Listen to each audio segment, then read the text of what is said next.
Assalamualaikum warahmatullahi wabarakatuh. Good morning, students. How are you today? Okay, before we start our lesson today, let's start by reciting Basmalah together. Bismillahirrahmanirrahim. Okay, now we are going to learn about generic structure and language feature of descriptive text. Nah, sebelumnya, who is absent today?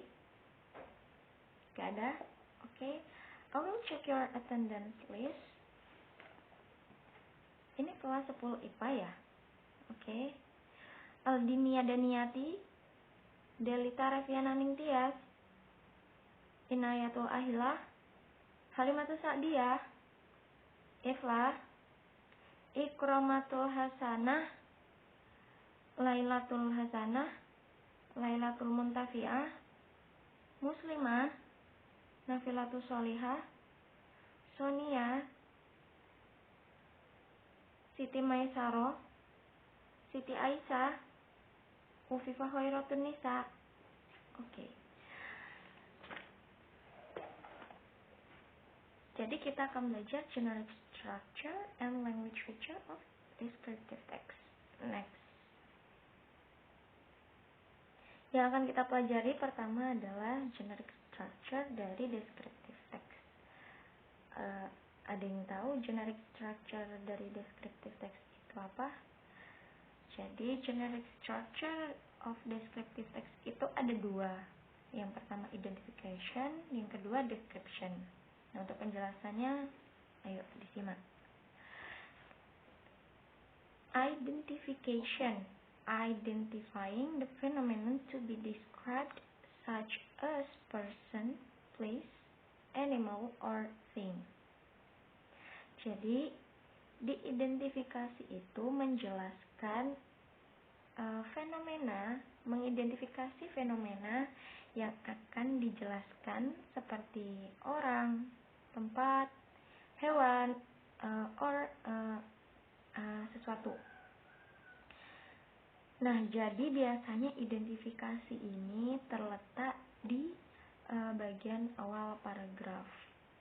Nah, jadi fungsi dari identifikasi ini untuk memperkenalkan kepada pembaca tentang objek yang akan kita jelaskan, yang akan kita deskripsikan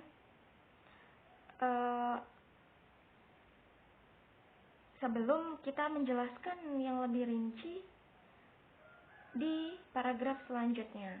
Paham ya? And the second one is description. Description is describing the phenomenon in parts, qualities, and characteristics. Nah, description ini mendeskripsikan fenomena dalam bagian kualitasnya dan juga karakteristiknya. Jadi, biasanya description ini terletak di paragraf kedua dan seterusnya. Jadi yang di description ini menjelaskan lebih rinci objek yang kita kenalkan tadi yang di paragraf 1. Nah, jadi di paragraf 2 ini sampai seterusnya kita lebih jelas mendeskripsikannya gitu. Oke, paham ya? Next. Language feature of descriptive text. Ya, penggunaan grammar ya. Oke. Yang digunakan di sini adalah simple present tense. Ya, subject plus verb 1 or verb is plus object, and subject plus is or am or are plus ana. Ana itu adjective, not a verb. Nah, kenapa di sini pakai simple present tense? Karena kita akan mengungkapkan fakta atau kebenaran tentang objek tersebut, dan juga fungsi dari simple present tense itu sendiri menggambarkan sesuatu.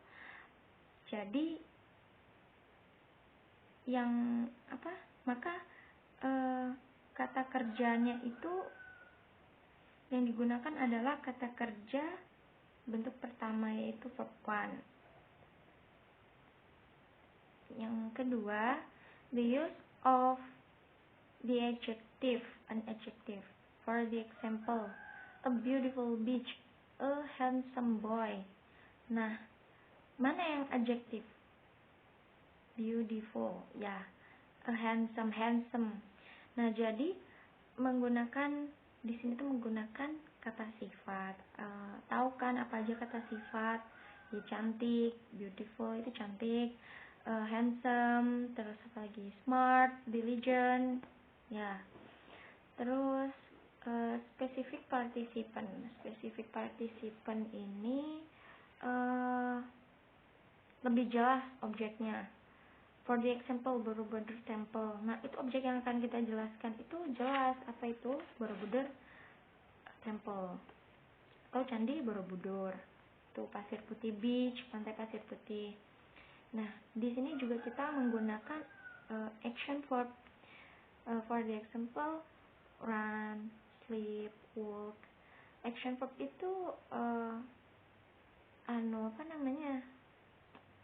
aksi yang akan kita lakukan, seperti berlari, tidur, makan, jalan.